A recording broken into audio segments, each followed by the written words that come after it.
selalu cemburuan. Baba itu ke orang lain, ke wanita-wanita, hanya sebatas silaturahmi. Umi itu nggak boleh menghakimi orang. Nah, ini alasan Baba. Emang udah pada nikah panggilnya Baba, Umi, Baba, Umi. Hah? Ini masalahnya apa? Siapa kamu sosok ikut campur urusan saya? Belum tahu. Di rumah Uya. Baba ngapain bawa-bawa mediasi ke sini? Nggak perlu, Umi nggak perlu mediasi. Bukan mediasi, ini tabayun. Ini ada buktinya nggak? Kalau di rumah Uya tuh harus ada buktinya. Buktinya apa? Nih, buktinya. Kamu jangan main tuduh-tuduh sembarangan. Ini, lihat. Nih, Oke. kemarin Sinta Bahir, Jenita Janet, terus ini siapa lagi? Siapa ini? Jawab Baba, tolong jelaskan ini siapa Baba? Umi, percayalah Umi, Baba nggak seperti itu. Jadi Umi hubungan capek. kalian tuh maunya apa? Maunya apa di sini? Saya untuk kasus kalian saya nggak bisa menghandle ini. Bisa nggak jangan katakan ini bukan lagi nonton bola ya? Oh iya benar. Di rumah Uya semua masalah selesai, tapi kalau masalah lo, Vic, gue nyerah. Mana bosnya nih? Bos acara rumah ini nih. Mana panggil aja. Baba, terus sekarang kayak gimana? Ya udah Umi mau apa maunya Umi Ya Baba harus tanggung jawab.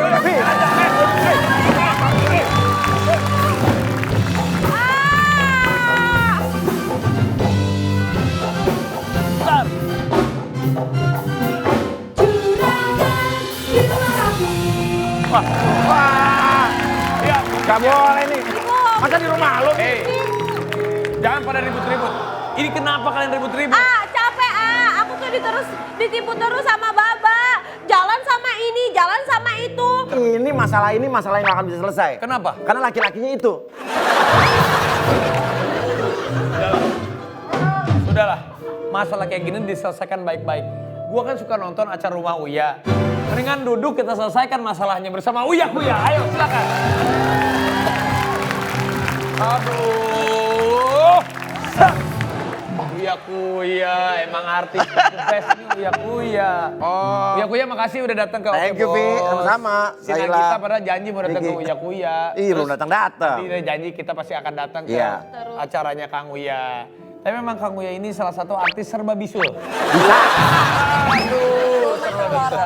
Nyanyi bisa, Ya. nge-host bisa, sinetron bisa, semuanya bisa. Main sulap bisa nggak? Main sulap bisa. Tapi sebelum kita bahas tentang soal Uya Kuya, ini ada berita yang kurang enak dimakan. Karena katanya Uya Kuya sebel banget dituduh tidak ikut berdonasi atau menyumbang karena sedang musibah yang ada di sekitar kita. Ya. Looking to visual. Uya Kuya kesal disindir tak donasi untuk corona. Jual masker harga murah. Yes. Kita dengarkan dulu pendapat dari Iya. Kang Uya. Gimana Kang? Enggak, sebetulnya dari zaman ini sebetulnya udah gue lakukan dari bulan awal Februari, dari sebelum masalah ini makin hebat seperti ini ya. Jadi pada saat itu kebetulan gue itu setiap tahun itu punya persediaan masker di rumah karena gue punya usaha, punya karyawan. Punya karyawan. Punya karyawan banyak dan punya banyak restoran, tempat pijat dan sebagainya. Jadi ada masker di rumah tuh beberapa kotak. Nah waktu Februari itu ada gue bagi-bagiin gratis. Oke. Tapi, nah saat itu masker udah naik kan. Masker yang tadinya biasanya 20.000 sampai 25.000 satu box isi 50, saat itu udah 300.000. Benar, udah naik semua. 300.000. Nah sampai itu habis, akhirnya gue beli lagi. Harganya udah 350.000 satu box. Satu box, iya. Nah pada saat itu gue bagi-bagi lagi. Tapi ada modus, orang datang itu teman-teman mereka tuh. Minta doang, terus di-pull. Oh, dijual lagi? Nggak tahu gue jual lagi apa nggak mungkin ya, pasti dijual lagi. Akhirnya gue putuskan adalah gue membeli masker dengan harga 7.000 satu biji. Gue jual, tidak gue kasih gratis, gue jual dengan harga 2.000. Oh malah memang Bukan udah untung, gue rugiin. Tapi kenapa gue jual nggak gue kasih gratis supaya tidak dimanfaatkan untuk orang-orang yang cuma pengen minta ngambil-ngambil doang buat dijual lagi. Jangan nimbun masker karena apa? Betul. Karena tenaga medis kita, dokter, perawat, mereka juga sangat membutuhkan masker. Ayolah kita bertindak dewasa, jangan bertindak seperti anak kecil ya.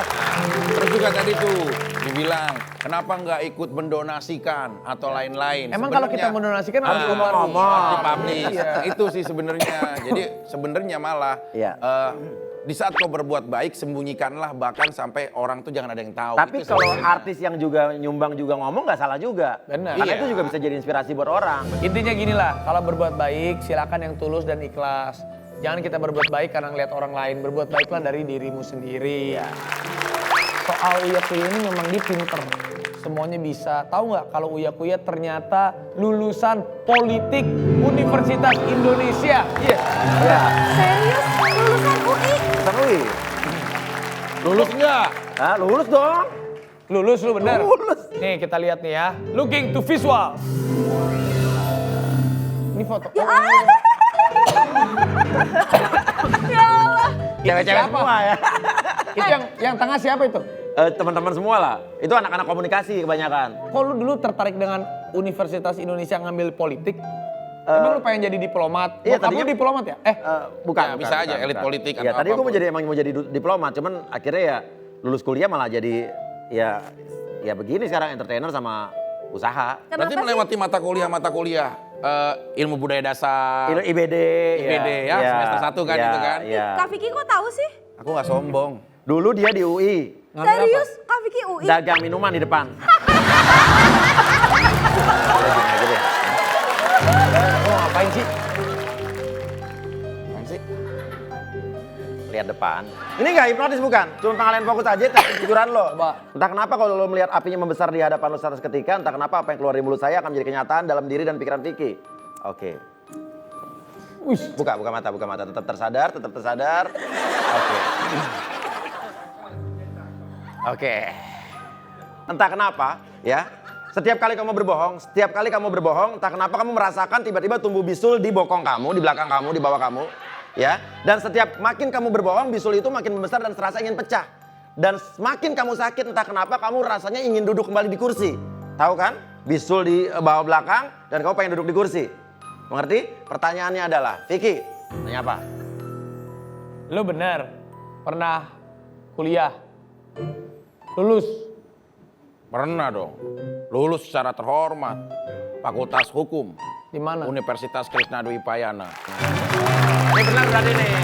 Tapi pertanyaan ini pasti nih ya. Oh, bener, ternyata pertanyaannya kamu ya. bohong nih orang. Vicky, lo bener ya? Masa sih lulus? Sekarang lo pengen bener-bener setia atau pengen bener-bener cari cewek yang setia buat dinikahin? Setia lah. Ah. Nikahin mah harus. Apa? Apa? Pengen dinikahin kan? Duduk aja dulu, duduk dulu. Hei, Duduk dulu. yang sopan dong, duduk. Hah? Hei. Duduk dulu. Nggak bisa. Apa? Bisa. Enggak, lo duduk dulu, tapi pengen setia kan? Oke. Disuruh duduk, Pengen disuruh setia, duduk, kan? Kak Vicky. Hah? Ini Ya udah Apa? pengsong Sakit duduknya, apa? Lu yang sopan dong, ada bintang tamu lu Duduk dulu, duduk santai. Kok tiba-tiba saya bisulan gini sih? Duduk. Ayo, duduk. Tahu. Ini deh bisa. Duduk, miring, oke ya. Pertanyaan saya adalah, apakah benar kamu cuma pengen punya satu cewek aja, nggak ada banyak cewek sekarang? Enggak lah, karena saya memang orang yang paling setia dan memiliki...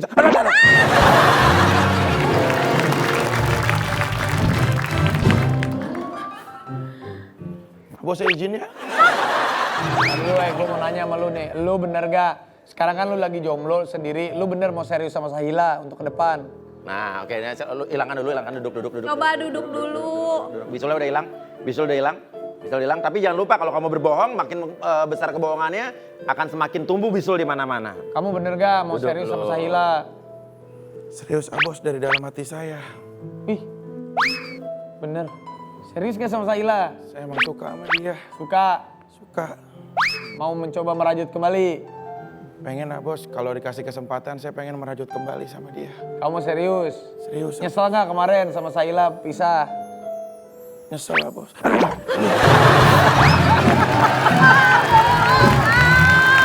Berarti dia gak nyesel.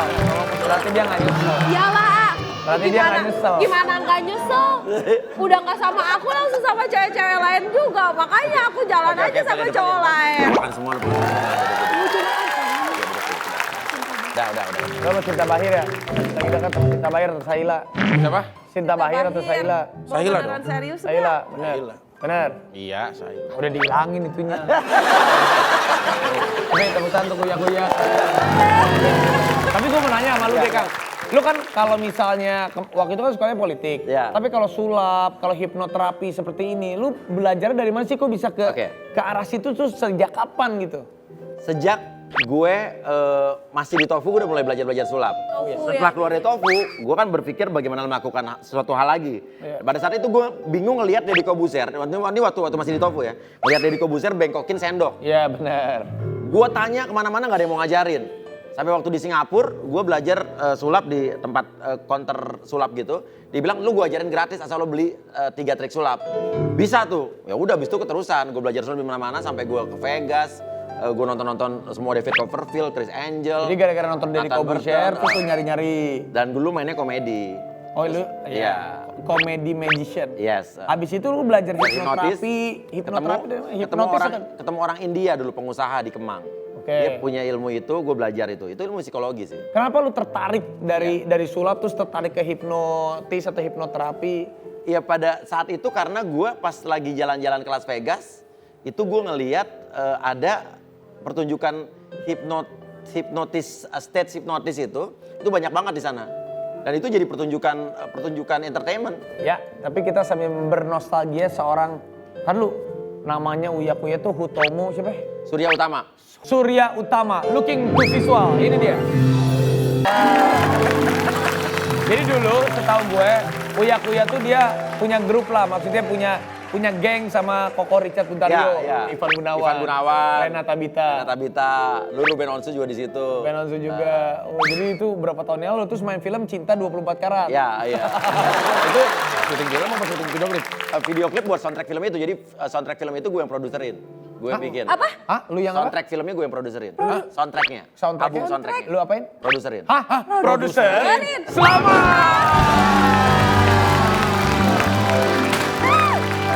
Volare, oh oh, cantare, oh oh oh oh. Now blue, deep in Tony Bloom, verde di stare lassù. Kenapa dikoreksi beginian? Apaan sih? Ada apaan sih? Tukang cari masalah. Tahu aja lo. Apaan sih itu? Nggak tahu. Tukang cari masalah. Itu apaan? Tukang cari masalah, tukang somai sih nih. Masalah ini apa? Ini nggak tahu apaan. Lu megang kucing sih? Bang Uya suka kucing? Suka. Nah ini ada apa sih? Kok tiba-tiba rame-rame? Kenapa? Nggak tahu. Fik, ada apa sih? Aku nggak tahu. Apa lo? Emang tadi ceritanya bagaimana kok bisa tiba megang kucing? Nggak tahu tadi tiba-tiba ada orang tadi masuk. Nggak jawabnya apa tadi pas ditanya? Apa? Soundtrack itu kan? Iya, gue yang produserin. Nah, produser tiba-tiba abis itu Volare. terus ada apa lagi? Ada cewek-cewek tadi 2. Ada cewek. Ah. Hah? Apa? Ada cewek? Selamat! Volare, oh oh, cantare, oh oh oh oh. Nggak apa-apa. Lu telat lu. Telat. Duduk dulu biar, hey. Yang tenang lu. Itu mana? Satu buat Vicky, satu buat gue dong. Lu biar tenang gua kasih cewek. Nih, kalau bingung, kalau ada apa-apa, nanyanya jangan sama saya. Iya. Nanyanya sama dia. Kenapa lo tadi tiba-tiba joget-joget masuk tiba-tiba? Disuruh. Enggak, karena katanya Uya Kuya itu suka centil-centil kalau ada cewek-cewek tapi takut ketahuan bininya.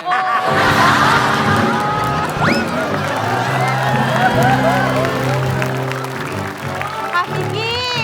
Hey. Ih, Kak Vicky kan social distancing, Kak. Wah, sama cewek aja, meh. Tapi sebelum kita membahas tentang wanita-wanita, Uya Kuya itu sebenarnya playboy dulunya, bener ya? Gue dulu emang banyak deket sama cewek, tapi gue nggak pernah pacaran lebih dari satu cewek. Saat gue lagi pacaran, gue pacaran sama cewek lain. Jadi, Kalau satu-satu.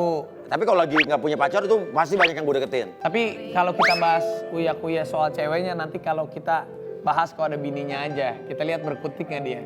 Tapi kan banyak yang nggak tahu Uya Kuya itu dididik dari orang tua seperti apa. Ya. Tapi katanya ibunya Uya Kuya pernah nangis gara-gara Uya Kuya pernah jadi kuli pasar. Ya.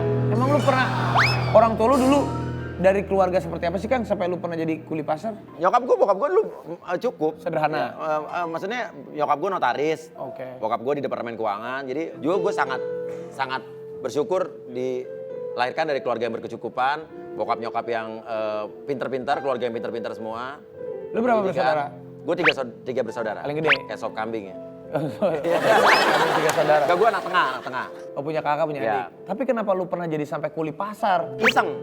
Oh iseng. Iseng dulu gitu kan, pengen nyoba aja waktu Usia itu berapa tuh, inget gak? masih kecil, masih sekolah, masih SD apa SD. 7 tahun lah ya antara. Iya, jadi benar-benar pengen nyoba karena waktu itu gue diajak sama teman-teman gue buat kita cobain yuk ngangkat-ngangkat yang ibu-ibu belanja di pasar kuli panggul tuh.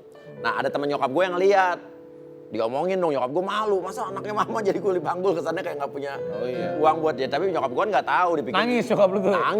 nangisnya jerit-jerit sampai berhari-hari marah sama gue gitu. Tapi gitu. nyokap gue nggak tahu kalau itu gue cuma iseng doang, pengen ngerasain. Kalau orang tua lu kan tadi cerita, orang tua lu tuh orang yang memang pinter-pinter, smart-smart, Iyalah. dari Iyalah. keluarga yang berpendidikan. Iya. Tapi saat lu belok dari lu kan sekolahnya politik. Sekolahnya Gue dulu kuliah 3 tempat gue dulu. mana aja? UI, STEPI sama Interstudy. Lu pinter, lu termasuk Oh itu tadi public speaking. Public relation. lu public enemy. Tapi tiba-tiba pas Kang Uya berubah jadi sulap, apalagi dengan dunia yang sekarang ini. Iya. Bokap lu sama nyokap lu sempet khawatir nggak? Kalau dulu waktu gue dari zaman SMP gue udah ngeband, SMA udah nyari duit sendiri, udah ngeband dan MC dan lain sebagainya. Nyokap gue nggak suka dengan dunia seperti ini. Tapi dulu nyokap gue pengennya gue kerja di kantoran, pengen lulus kuliah, dan lulus kuliah gue sempat kerja di perusahaan multinasional, gue sempat kerja di perusahaan internasional, perusahaan Jepang. Dan nggak usah masalah sekarang dengan posisi sekarang kan banyak bulian. Tapi zaman gue dulu kerjaan di kantor juga banyak aja yang sirik-sirik. Menurut gue di dunia pekerjaan apapun kita akan menghadapi cacian atau orang-orang sirik, bulian tuh pasti ada. Tapi kita selama kita menjalaninya dengan keyakinan kita, jalanin aja. Tapi selama lu hidup nih di dunia ini nih sampai umur lu Iya. sekarang nih, apa sih yang udah lu pernah kasih buat orang tua lu? Gue tahu orang Iya. tua lu orang tua yang mampu, Iya. mampu dalam secara finansial. Mungkin orang tua Iya. lu bisa ke luar negeri sendiri. Tapi Iya. dari lu sendiri, apa yang pernah lu kasih yang bermakna banget buat orang tua lu? Gue lulus kuliah itu merupakan sesuatu yang berharga buat mereka karena keluarga gue adalah keluarga yang datang dari orang-orang yang berpendidikan, semua orangnya punya degree juga. Keluarga dari nyokap gue itu semua dokter. Terus dari bokap gue juga semua orang-orang yang berpendidikan semua. Jadi mereka cuma pengen gue lulus kuliah. Gue lulus kuliah menurut gue udah sesuatu hal yang berharga buat mereka.